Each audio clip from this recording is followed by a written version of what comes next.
안녕하십니까. 앵콕학원 국어를 맡고 있는 국어과 김건용 선생님이라고 합니다. 만나서 반갑습니다. 앞서 수학 선생님이 워낙 잘 설명을 해주셔서 이제 국어과도 같이 최대한 잘 설명하도록 노력해 보겠습니다. 목차는 이렇게 세 가지로 진행이 되고요. 바로 넘어가겠습니다. 인사말 바로 드리자면요. 아마 저에 대한 양력이라든지 이런 걸 좀 궁금해하시는 학부모님이 좀 계신다고 좀 들었어요. 그래서 가볍게 좀 정리를 하자면 이전에는 강남 쪽이랑 서초매가 있는 쪽에서 있는 그 재수학원이 있었습니다. 그래서 그 재수학원에서 근무를 하다가 이제 부천 쪽에 있는 종합반에서 근무를 했고요.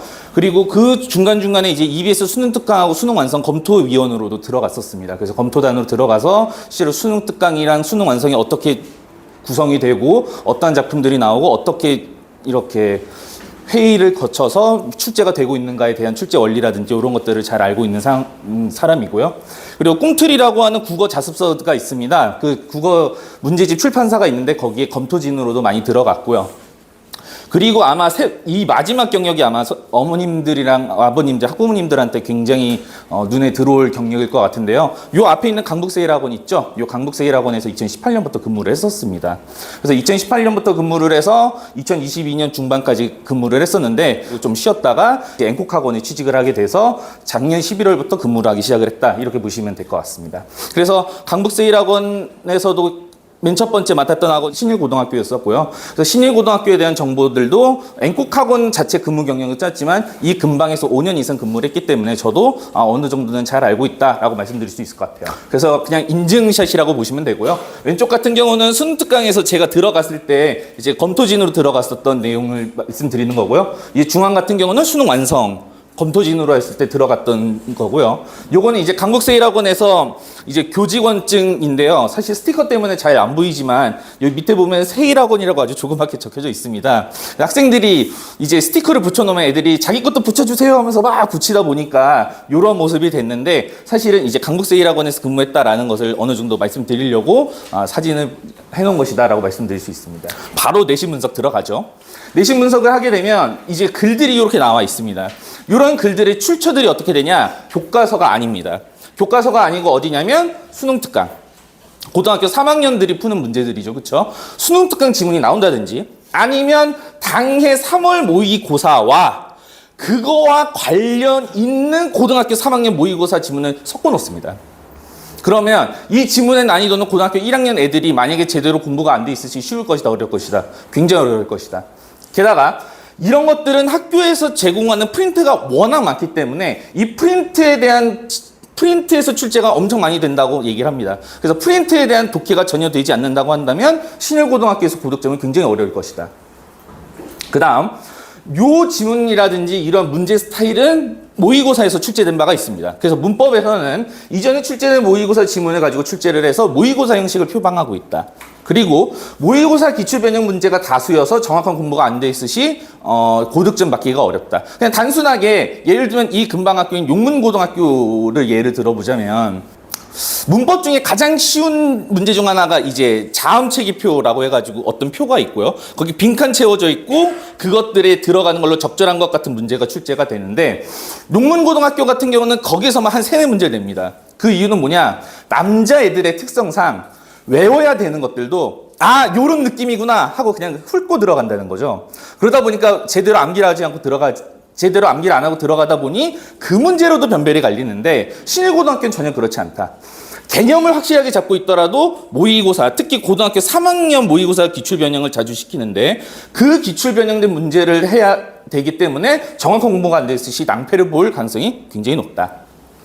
다음 걸 보자면 이제 모의고사 지문이랑 외부 지문이 조합이 되는 경우가 굉장히 많더라. 예를 들면 요 지문 같은 경우 있죠. 복효근의 새에 대한 반성문은 고등학교 3학년 기출문제에서 출제된 겁니다. 교육청 모의고사였고요.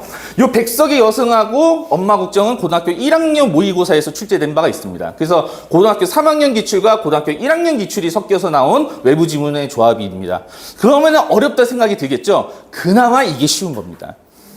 우리가 흔히 문학하고 독서하고 문법 보통 3가지 경우가 이제 국어에서 출제를 많이 되는 분야다라고 말씀드릴 수 있는데 그나마 문학이 쉬운 정도가 이 정도다라고 볼 수 있을 것 같습니다. 그 다음 문제 같은 경우를 보면 극악스러움이 이제 더 다가오는데요.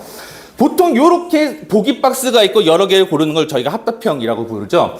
이런 문제들을 보면 선택지 한번 보실까요? 선택지 같은 걸 보시면은 1번부터 사실 3개니까 정상적이지 않습니다. 그런데 4번하고 5번 보면 5개씩 등장해요. 6개 중에 5개를 판별할 수 있어야 됩니다. 자, 이 문제는 어떠냐면 기역, 니은, 디귿, 리을, 미음, 비읍, 시옷까지 있죠. 판별해야 되는 선택지 5개짜리가 4개나 있습니다.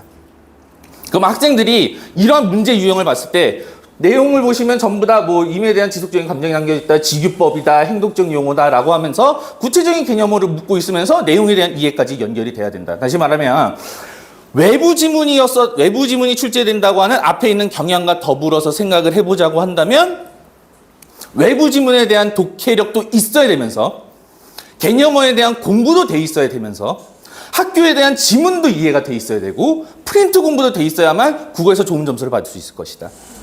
자, 요거는요 각각 문제 한 개씩 사진을 적어 놓은 겁니다. 한 문제고요. 한 문제입니다. 그래서 3문제밖에 안 돼요. 근데 보시면 의리의리하죠. 특히 첫 번째 문제 5번 선택지 보실까요? 기역, 니은, 디귿, 리을, 미음, 비읍 6개 선택지를 다 판단하게끔 만듭니다. 고등학교 1학년 문제고요. 두 번째 문제도 고등학교 1학년 문제입니다. 선택지 1, 2, 3, 4, 5 이렇게 있죠. 심지어 1, 2, 3, 4, 5는 빠져 있습니다. 세 번째 문제 같은 경우도 보기박스 이만큼인데 이 보기박스는 고등학교 3학년과 고등학교 1학년 옛날 기출모의고사에서 따왔습니다. 그리고 선택지도 지금 1, 2, 3이지만 4, 5는 또 여기 넘어가 있는 거죠. 그러면 이러한 문제들을 대처를 했을 때 애들이 과연 교과서만 열심히 하고 학교서만 잘 듣는다고 대비할 수 있냐? 절대 그렇지 않습니다. 그런데도 불구하고 이렇게 출제하는 이유가 뭐냐면 1학기 중간고사 같은 경우는 79점에서 82점으로 굉장히 낮은 점수를 받게 돼요. 왜냐하면 중학교 때 사실 이러한 국어 시험을 마주치질 않거든요. 중학교 시험은 어떻습니까? 대부분 속된 말로 시간을 박는다는 표현을 쓰죠. 가만히 앉아가지고 열심히 공부만 하면 100점에서 90점 이상이 나와가지고 A를 받게 됩니다. 근데 신의고는 그러한 걸 싹 다 무너뜨려요. 이런 것들을 마주치게 되면 과연 신의고등학교는 어떻게 대비가 돼야 될 것인가라고 했을 때는 다시 한 번 더 국어 공부에 대한 우리가 그 생각을 바꿔야 되지 않나, 개념을 바꿔야 되지 않나라는 것을 알 수 있을 것 같습니다. 자, 요것도 보기박스 한 문제입니다. 그러면 기역, 니은, 디귿, 리을, 미음 이렇게 제시가 됐는데요. 이 지문의 출처를 보통 이런 문제들이 많을 겁니다. 방금 전 이게 수학 선생님 분들께서는 이제 수학 문제를 적중할 수 있다 이렇게 말씀드렸지 않습니까? 전 양심 선언하겠습니다. 국어는 못 맞춰요. 국어 지문을 적중시킬 수 있다? 그런 선생님이 있으면 그건 다 거짓말이라고 보시면 됩니다. 그 이유가 뭐냐면 여기 니은에 모이는 지문 있지 않습니까? 이게 학교 선생님 개인 일기장입니다. 개인 일기장에서 출제를 하셨어요. 자, 그럼 제가 개인 일기장을 어떻게 이렇게 뭐 훔쳐와서 이렇게 대비를 해줄 수도 있는 노릇도 아니고, 그렇죠? 그런 지문들입니다. 자, 그러면 지문을 적중한다. 이것만 보면은 지문에서 다 나온다. 말이 안 되겠죠? 일기장을 훔쳐왔다는 얘기인데 그건 절도죄 아니겠습니까? 그죠? 그렇기 때문에 이런 거는 어쨌든 그런 거다라고 보실 수 있겠습니다. 이게 아마 2학년부의 기정인 선생님인가가 아마 출제를 하셨던 문제로 알고 있는데 그런 분들은 이제 이런 식으로 문제를 출제한다라고 보실 수 있겠습니다. 자, 그러면 정리를 해보죠. 신일고등학교 내시는 객관식 30문제입니다. 자, 방금 전 봤던 그런 한 문제씩이 몇 문제다? 30문제예요. 자, 그러면 서술형과 단답형 출제하지 않아도 변별은 갈리겠죠. 그죠? 자, 난이도 극상입니다. 혹시나 이전에 신일고 쉬워요. 옛날엔 그랬습니다. 옛날엔 할만했어요. 근데 요즘은요, 이 근방 여고들, 성신여고랑 창문여고가 보통 이 근방에서 어렵다 평가를 받죠? 거기보다 어렵습니다. 여자애들도 신의고 시험 보면 많이 무너져요. 이 근방 여고보다 높다는 게 그런 얘기입니다. 지문도 다양합니다. 고1이지만 고3 지문 엄청 많이 내고요. 수능 특강 같은 경우도 프린트를 엄청 섞어서 냅니다. 그러면 수능 특강만 대비하면 되냐? 아니요. 모의고사도 됩니다. 국어가 굉장히 어렵습니다. 출판사는 동하고요. 자료가 별로 없습니다. 그러다 보니까 학교 선생님들도 보통 합의를 해서 자료들을 보다 보면 합의된 내용이 있지 않습니까? 그 합의된 내용을 중심으로 출제를 많이 합니다만 동아는 그렇지가 않아요. 그래서 교과서 비중이 굉장히 적습니다. 그래서 자료 의존도가 높습니다. 그리고 이런 소문도 한때는 돌았대요. 간혹 방과후 활동에서 이제 국어 수업을 들으면 내신 대비하는 거랑 연결이 많이 된다라고 하는 소문이 한때 돌았었대요. 근데 그거는 이제 선생님께서 이제 연결을 시키면서 같이 커리큘럼을 짜기 때문에 그럴 일은 절대 없다. 그래서 야, 방과후 활동 들으면 내신 대비 엄청 잘 될 거니까 들어라 라고 하는 얘기가 있다면 굳이 듣지는 않아도 되겠다. 그 다음에 고1학교 선생님이 고1부에 계속 남아 계신다고는 합니다. 근데 어떤 선생님들이 4분이 총 계시는데 어쨌든 그 4분이 그대로 고1부에 남아 계신다고 합니다. 그래서 방금 전 봤던 그 경향이 그대로 고등학교 1학년 학생들이 마주치게 될 현실이에요. 자, 하지만 고등학교 성향 자체가 국어 기력 실력이 없으면 고득점이 어렵게 공부를 꾸준히 했어야 됐다. 다시 말하면 지금 2월달 말 다음 주면 개학입니다, 여러분. 그러면 다음 주에 개학인데 그 전까지 그러면 신일고등학교 학생들이 공부하는 연습이 되어 있었냐라고 했을 때 그것에 대한 아주 바로 즉각적인 반응이 올 수 있는 게 바로 이번 중간고사랑 그 내용이라고 볼 수 있겠죠. 그래서 난이도로 정리를 하자면 문학이 그나마 쉬운 편입니다. 다만 생소한 작품들도 많이 출제를 많이 하기 때문에 작품만 정리하면서 했던 수업들은 보통 도움이 하나도 안 되죠. 그냥 예를 들면 보통 국어학원을 가게 되면 이런 메커니즘은 시작이 됩니다. 문제집을 하나 선정합니다. 그리고 지문을 봐요. 그럼 지문을 뭐 하기 시작하냐면 얘들아 필기하자. 자유시, 서정시, 내재율, 운율 쫙쫙 그 다음에 찢어 발기고 동그라미 쫙 하면서 하죠. 다 필요가 없다는 얘기예요. 그걸 해낼 수 있고 왜 자습서에 그러한 식으로 해설을 했는가를 유도해낼 수 있어야 된다는 얘기입니다. 그거 못하면 많이 무너질 겁니다. 독서, 방금 전 보셔서 알겠죠? 굉장히 어렵습니다. 앞서 언급했듯이 지문 난이도 자체도 어렵고요. 고등학교 1학년이지만 고등학교 3학년 모의고사 쓱 들어오기 때문에 학생들은 대비 못하면 엄청 무너지고요. 그래서 접근법이 없다고 한다면 분명히 무너질 수밖에 없는 시험이다. 문법 매우 어렵습니다. 아니 어떻게 된 게 다 어렵기만 하냐. 실제로 어렵습니다. 특히나 프린트 같은 경우는 대학교 전공 수업 수준으로 나옵니다. 고등학교 1학년 교육과정, 제가 이제 국어교육과를 나왔기 때문에 교육과정을 이제 학부 시절 때 보고 그다음에 지금도 교육과정을 보면서 수업을 연구하고 있습니다만 그 문법의 범위라는 게 있지 않습니까? 그죠? 근데 이 문법의 범위가 신예고등학교만 아득히 전공 범위를 건드려요. 그러니까 고등학교 1학년, 2학년 때 배우는 언어와 매체에서도 다루지 않는 개념을 고등학교 1학년 문법 수업 때 가르칩니다. 그래서 프린트 때 아무도 가르치지 않는 원격 동화라고 하는 개념이라든지 아니면은 프린트에서나 나올 법한 내용들을 가지고 가르치기 때문에 학생들 입장에선 분명히 나는 국어학원에서 선행을 하고 있는데 왜 내가 모르는 게 나오지? 라고 받아들일 만한 게 바로 신일고 문법이라고 보시면 되겠습니다. 그래서 분석을 해드리겠습니다. 종합을 하자면 난이도 극상입니다. 이 근방에서 여기보다 어려운 학교 없어요. 그냥 여기가 제일 어렵습니다. 그리고 기본적으로 국어 모의고사를 잘 보는 학생이 내신도 잘 볼 가능성이 높습니다. 다시 말하면 학교 내신은 낮을 수는 있어도 전국에서는 잘 볼 가능성이 높다. 왜? 학교 시험이 너무 어렵기 때문에. 모의고사를 보면 애들이 그런 생각을 해요. 야, 모의고사 쉽다. 그럴 마인드가 들 정도예요. 그래서 그렇다 보니까 어떤 일이 벌어지냐면 세 번째인 경우들이 굉장히 많습니다. 중학교 때 성적이 고등학교 성적과 연결이 정말 안 돼요. 특히 신예고등학교만 돼도 학생들이 중학교 때 공부를 좀 했던 친구들이 많이 가게 되지 않습니까? 그러다 보니까 중학교 때는 분명히 조금만 공부해도 90점 넘고 100점 맞았던 친구들이 신예고 오게 되면 60점에서 50점을 추락해버려요. 방금 전 그런 문제 유형들로 쫙 깔아버리니까. 그러다 보니까 성적이 잘 연결이 안 되는 학교이고요. 특히 국어 못하는 학생들은요, 제가 이런 말씀 드려도 되겠지 모르겠지만 신예고 고민 다시 한번 해보세요. 제가 옛날 강북세일에 있었을 때 어떤 말씀도 들었냐면 전학가라고도 말씀드렸어요. 신예고등학교에서 3월 모의고사랑 중간고사가 안 나왔다. 일반고등학교 가서 내신을 잘 봐라. 차라리. 그런 얘기도 했었어요. 그래서 신예고를 한번 고민을 해보실 필요가 있다. 그럼 일단 뭘 해야 된다? 3월 모의고사 일단 한번 잘 보셔서 그거 모의고사가 잘 나온다면 그래도 괜찮은데 내신에서 마저 점수가 예를 들면 완전 밑바닥을 친다. 한 40점, 50점이 나온다. 그럼 진짜 고민을 해보셔야 돼요. 그래서 예상은 어떻게 되냐? 그대로 갈 겁니다. 저희가 봐왔던 그 문제들이 나올 거예요. 그래서 예전 기출 경향을 따라갈 가능성이 높다라고 말씀드린 게 방금 전 그것들이 기출이니까 그 경향을 따라갈 거고요. 모의고사 공부를 해야 됩니다. 이제 저 뒤에 이제 영어 선생님께서도 말씀해 주시겠지만, 성신이 선생님께서도 말씀해 주시겠지만, 영어에서도 굉장히 강조하고 있는 게 독해력을 굉장히 강조하고 계십니다. 국어도 마찬가지예요. 내신 공부를 하면서 모의고사 공부도 같이 진행을 해야 된다. 그렇지 않으면은 새로운 생소한 작품들에 대한 접근법을 도저히 못하기 때문에 모의고사 공부를 같이 따라가야 되고 시간 매우 부족하겠죠. 방금 전 그런 문제들 30문제 쫙 깔았다고 생각해 보십시오. 눈부터 아프죠. 그렇죠?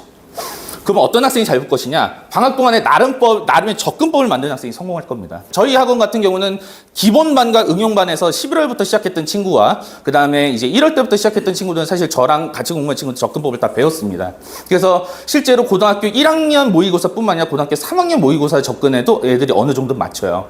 근데 신일고등학교는 아마 어머님들께서도 아마 그 선생님이 바뀌셨다라는 얘기를 아마 들으셨을 텐데 그분께서는 제가 어떻게 수업했는지 잘 모르겠습니다. 다만 그 선생님도 아마 나름대로 최선의 접근법을 했다고는 했겠지만 저는 일단 학교 내신을 보고 생각하는 점은 항상 나름대로 접근법을 만들지 못했다면 이건 굉장히 애들이 힘들어하겠구나.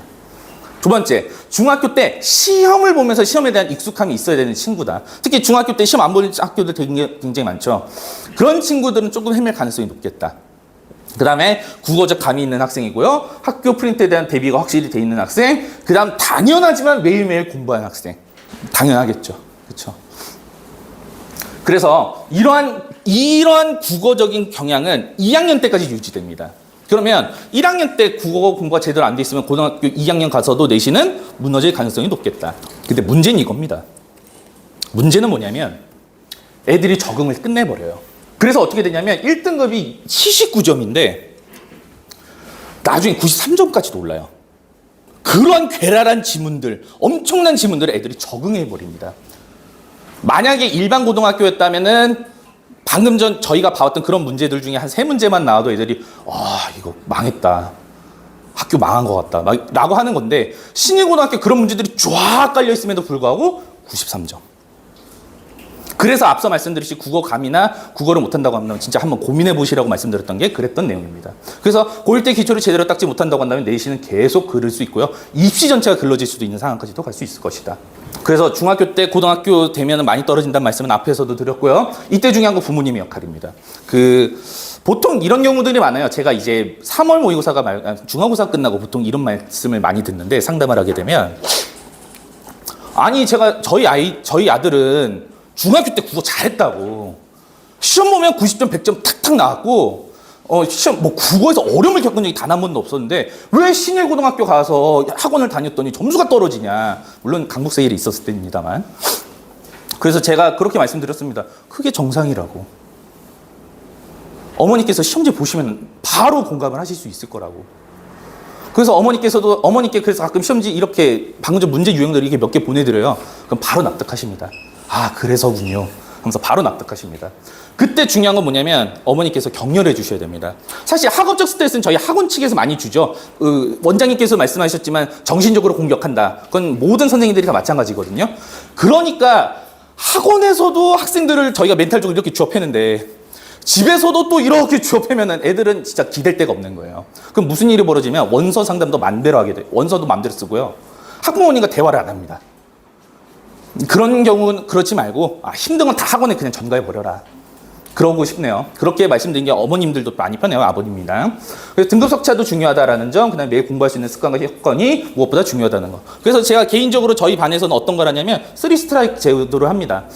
앞서 얘기했듯이 저는 막 체계적인 숙제 관리라기보다는 생활 패턴을 몸에 익히게 만들어요. 그래서 3번 이상 지각을 하거나 숙제를 안 해오시 그냥 강제 퇴원시켜 버립니다. 수업 분위기 형성을 위해서도 필요하고요. 그다음에 그 정도 만약에 안 된다고 한다면 신일고에서 살아남을 수가 없어요. 그래서 그냥 퇴원시켜 버립니다. 자, 이것도 역시나 시험 문제인데 한 바닥이 시험 문제고요.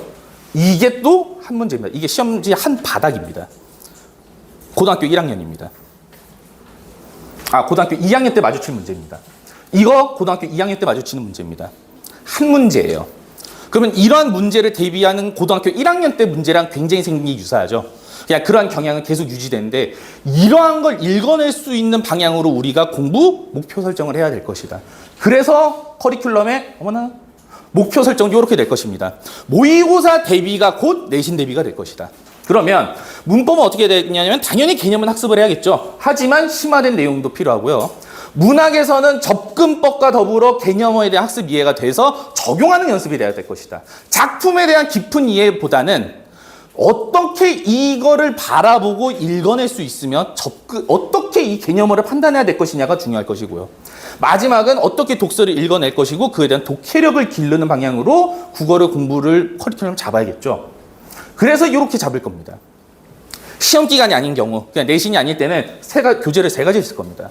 정확히 말하면 2가지라고 보시면 되고요. 한 가지는 이제 프린트로 나갈 건데, 첫 번째는 고전시가 명강, 꿈틀이라는 교재를 사용할 겁니다.